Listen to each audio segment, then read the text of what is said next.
Welcome to Trusted Tech Talks podcast. My name's Manny. This week we're covering a topic that's become more and more prevalent when hiring, especially for developers. Some clients are wanting to hire front-end developers or back-end developers that specialise in that one specific area. However, we do also have some clients who are looking for the full-stack developer. This has led to the question, which is, does a full-stack developer really exist? So to get some opinions from the experts, we've got John Cross from Iris with us today to educate us further on his view. How are you doing today, John? I'm really good, Manny. I'm really good. Well, before we jump into the discussion, I think it'd be really good if you could give us an overview of your experience and background, where you're working and what you do with the company as well. So if you want to kick off, that'd be great. Absolutely. Okay. I said I'm John Cross. I'm a senior development manager at Iris Software Group. I won't tell you too much about that because I could talk all day. The long and the short of it is I have currently 4 teams across Manchester and Sheffield, and we're building out sort of the next generation of Iris accountancy software currently. Previously, how far do I go back? So I originally qualified as a creative. But this was back in the days when everything was in black and white and the internet was just starting. So I kind of got into doing user interface design and stuff like that for the web. But at the time, there was no way of doing the code stuff. So everybody just assumed you could do everything. So I had to. And so I started essentially being a developer too. And that kind of over a period of time, I bounced around, and I always had to, I guess I had to acquire the skills I needed. So this was a really interesting question or topic for me, if you like, the idea of full stack developer, because I've been in that world where, I've been a jack of all trades, and sometimes it worked out really well for me, and sometimes it didn't. So, but I'll talk about that when we get going properly. That's kind of my journey. I kind of gradually over the years focused progressively more on the development side, and then I ended up managing teams, and then managing, departments. No, thanks, John. So to go into the first question then, which is obviously a headline for this topic, is, do you believe there's such a thing as a full stack developer? So I'll start off by saying yes, because that really makes everything we talk about after this much easier, doesn't it? But I think we need to dig into what that actually really means. So what is full stack? I'm doing air quotes here. This is a good thing it's a podcast, so you can't see me doing it. So what is full stack? So it depends what your stack is, right? So we're doing loads of .NET core-based microservices, but we're also building out serverless stuff, and most of that's in Node. On the front end, we've got a microservices front end framework set up, and we're using a mixture of Angular and React and Vue in that. So we got kind of quite broad stack, if you like. Or is that tall? Either tall or broad or both. But if someone rolled up and said, all right, so I can write code in PHP and I can do front end stuff using, I don't know, pick some random framework, that'd be no use to us, right? So he may consider himself to be full stack, but that would be of no use to us whatsoever. I certainly, when we were first hiring out the teams, we got a lot of people that were describing themselves as full stack because they could use Node and React. Which of course is all JavaScript based, right? And that's great, but it wasn't a relevant stack to us, right? So for us, you wouldn't be full stack; you would be just a bit of it. And then you kind of have to start to think, like, actually, do we include things like cloud infrastructure design, pipeline builds? Is that part of your full stackness? And then which cloud, which pipelines, right? So, we expect our teams really to handle everything, the full vertical. So the DB admins, they commission the infrastructure in AWS, they set up the CI/CD pipelines and all that kind of stuff, right? That's within the teams. That's what we expect the developers to do. So for me, a full stack person would have to be able to do all that as well. But if they roll up and say, well, I've got experience with Jenkins, or even better one would be, I've got lots of experience with Azure DevOps. It's like, yeah, so you know how to do stuff in Azure DevOps, right? But what about all our sort of wacky stuff that we use? So again, you're not kind of a full stack one for us. So, and then you kind of think about, I guess, testing too. So do full stack developers, does that include automation testing? Do they write the tests? Or what type of tests? Integration, end-to-end, unit testing? What is it? What tools? What approach? What is your full stack there as well? So it's not one size fits all, right? Chances are of finding a full stack developer that exactly meet your needs really, really slim. But finding someone that's interested in the full stack, whatever that stack might be, is really appealing, right? And I think so. Someone who describes themselves as a full stack developer would, that would pique my curiosity, if you like. And for me, it's really much about the passion, curiosity, and the drive to learn of that individual, whether he considers himself to be full stack or not. Does that make sense? Because that allows them to the passion and sort of wanting to pick up different frameworks or whatever it might be is exactly the right shaped person that fits into one of our teams, and then we can always direct them the way they need to go, right? So to make sure I understand this, then, John, for yourself, full stack would be dependent on business to business, but also department to department. And what you think would sort of equate to a full stack is somebody who, it's almost impossible to have worked with every single bit of tech exactly that business works with. But if they've got the want to, then they want to do that versus I just want to be a front-end developer. I don't want to do anything other than React. That's it. That's all I'm going to be doing. It's more about how the candidate maybe positions themselves. Is that what you're sort of saying? Yeah, and when you speak to these people, it comes across really, really quickly how they consider themselves and what their outlook is. And I've spoken to people that describe themselves as full stack, again using, say, the Node and React example, and they wouldn't be interested. If we said to them, okay, great, you can work for us, we're going to expect you to start doing some C#, they wouldn't have been interested because they want to focus on JavaScript, but they still say the full stack. Well, I guess the other big interesting part for this whole thing for me is exactly that. It's like, how do you find them? Do you find them? Do you go out and find them, or do you grow your own? And can you even grow your own, right? So if you take all the stuff I've already said as being true, right? So that, you've got all these different factors. What chance do you actually have of finding perfect out of the box full stack? Zero, right? So, a contractor, and then there's a whole thing with contracts we'll come back to, right? But how do you grow your own then, right? And you think about that for a minute, because that's really hard. So say I was rewind 2 years and I'm starting out with Iris again, and I'm going to create 4 new teams, and I don't have time. The pressures are I need to recruit these teams and start cutting code, right?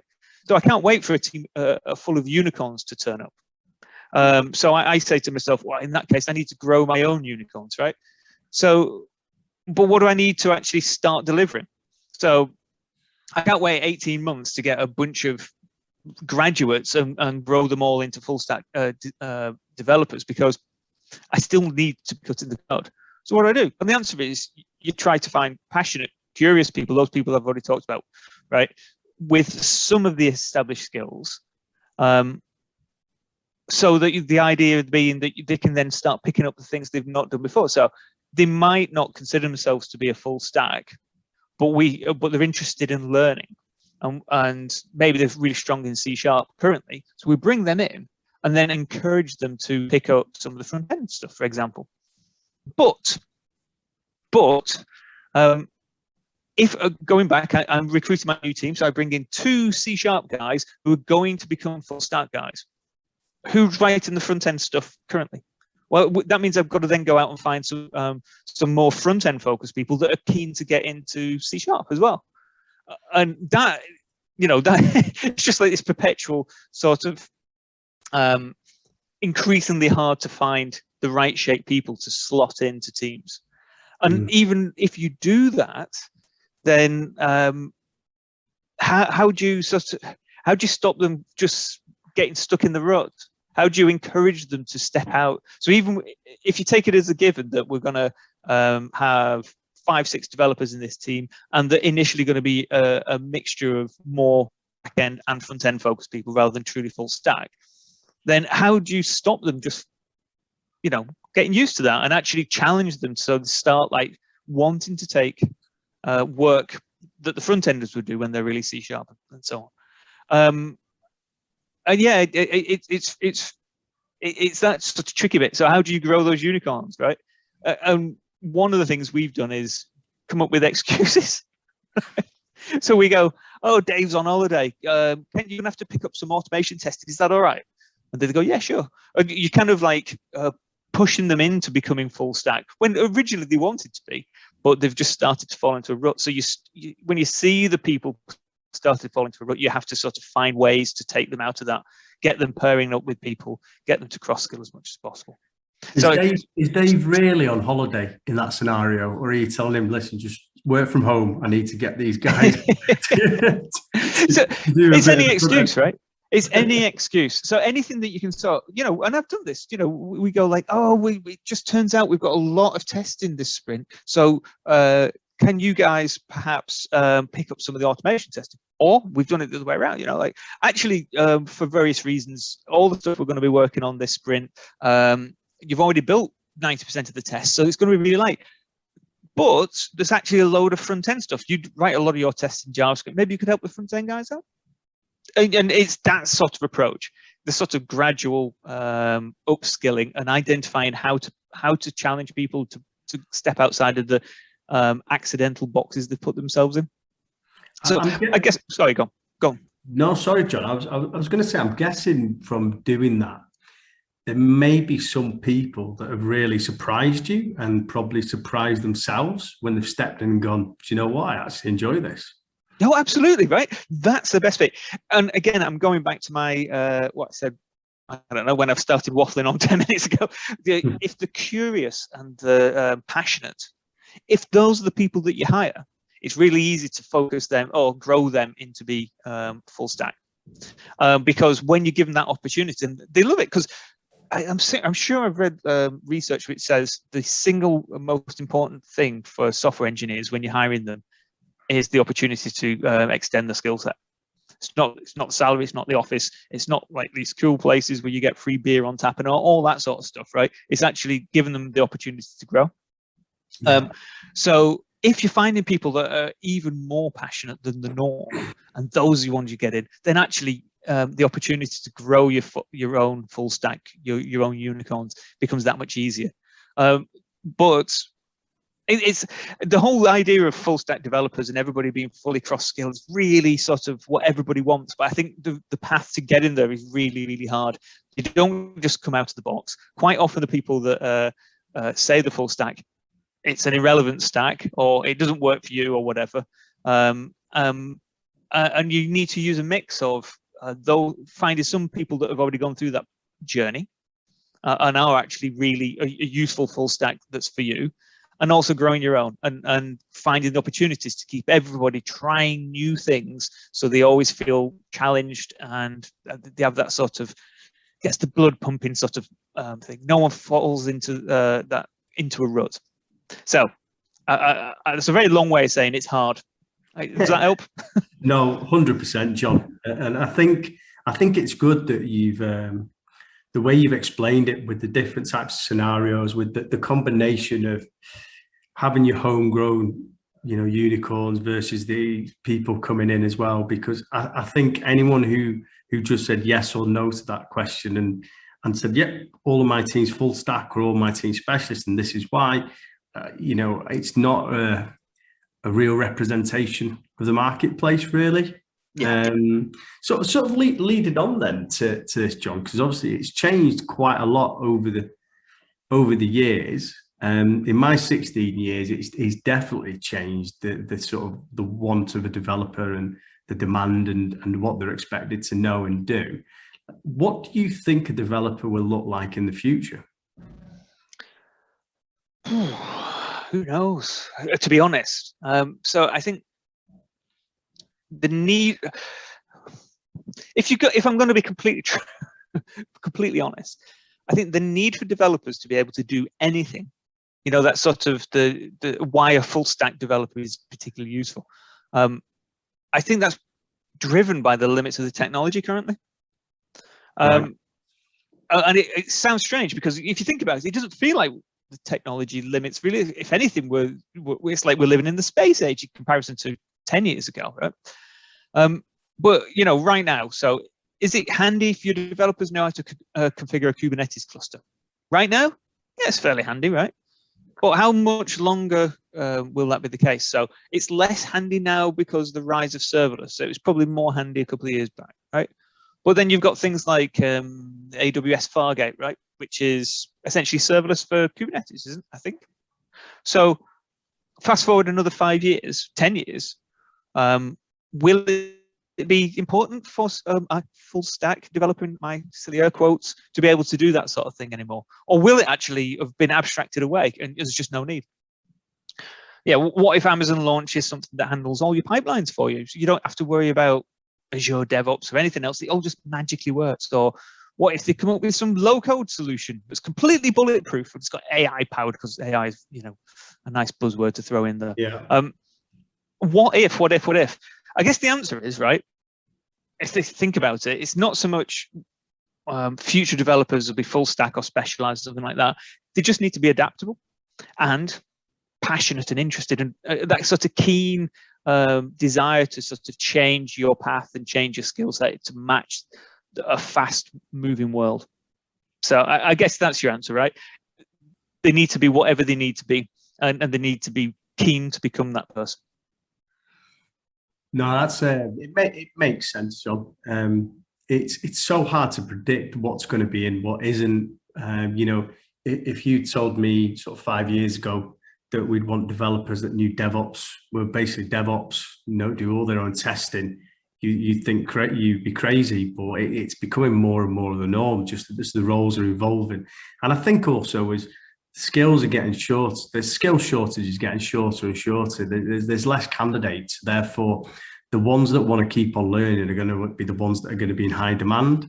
It's just to make sure that the learning doesn't jeopardize the company and what they're doing, because it might be that the latest, greatest tech or that they want to use, the business doesn't need to use. So therefore, there's no point in upskilling on that in that work time, because the businesses have to make money, not just keep the developers entertained. But it's a bit of a mixture of both at the moment, because again, they're in such high demand.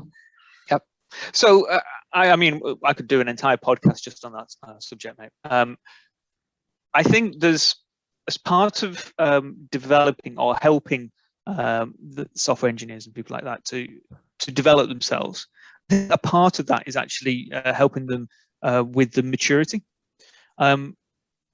It might be interesting to you to try all these new tech, and I try as much as possible to enable the teams to choose the technologies they use. But many a time I see them just doing it, or I have seen them do it, choose a technology just because it was the new cool thing to try out. And you're right. I mean, that doesn't necessarily lead to great business outcomes. And what you need to do is take the team and the individuals on that sort of maturity journey where they actually start to see the bigger picture, starts to say, actually, I could go and jump and try this thing because it'll be cool and fun to do, but it'd be the wrong thing to do in this particular scenario. Yeah. So one thing I've happened upon many times actually is people saying, I want to pick this technology up, and I've said to them, great. So what are you going to do? And they said, well, I'll create a proof of concept. And I was okay, well, that's great. But then, what after that? And, I've almost come to the point sometimes where I invent gates. I spend a lot of my time trying to take process out and make empower the teams not to be bound by process, but then I'm almost inventing process to make them, hoops to jump through, just so that you can actually see the ones that, the individuals that really genuinely believe this technology is the future and we should be using this right now, right? those ones will jump through the hoops. The ones that are doing it just because they fancy trying something new won't bother. And as stupid as that sounds, sometimes you need to use a slightly blunt object in order to make that sort of differentiation. And that helping them on the journey, the ones that are happy to jump through the hoops, helping them put together a case where they can actually present it to some made-up board that you've just come up with. But it helps them get that sort of the broad picture. And funnily enough, those guys are the ones that then, rocket off into becoming architects or whatever. Yeah. But as I said, I could talk about that forever. No, John, I can't believe how quick this time's going anyway, as it is. But we're on to the last point, which I think I know what the answer would be to this. But what advice would you give a young John Cross if he was starting out his software development journey? Well, so that's an interesting one. It's always good questions, Manny. So I mentioned right at the beginning, right, that I was originally a creative, and I just kind of had to adapt all the time because I had to, because the expectations were, and it was funny because there was bits of it where I was a jack of all trades, and that was really, really useful for people. And then kind of a few years passed, and that actually kind of wasn't, people didn't want that. They wanted specialists. And suddenly I wasn't massively strong in any particular area. I could just do lots of things. So I wasn't as useful. And then it's interesting seeing how that's sort of gone round again. But anyway, so the question, what would I say to myself? So I guess I've made a career to make it up as I go along, so it's a bit hard to say.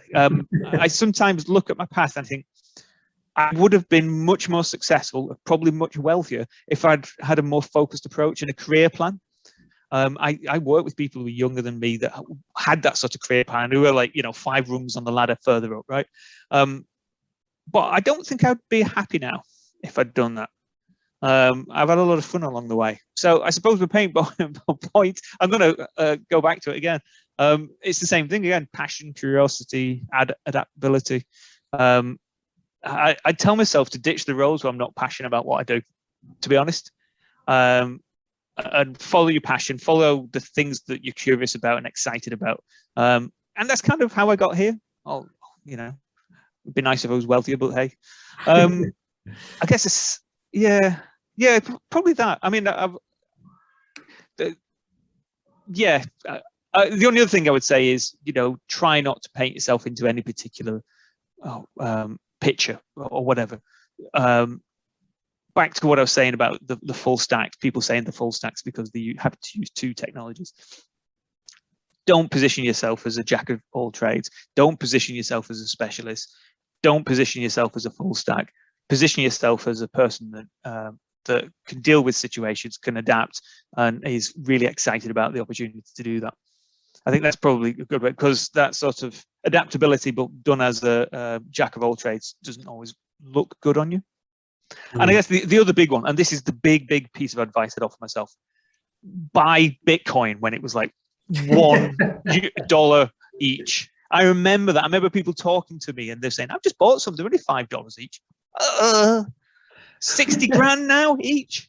I mean, it's insane. But yeah, if I could go back in time, buy Bitcoin, invest in Apple, and be flexible. Yeah, you wouldn't have probably been on this podcast though, John. So every cloud.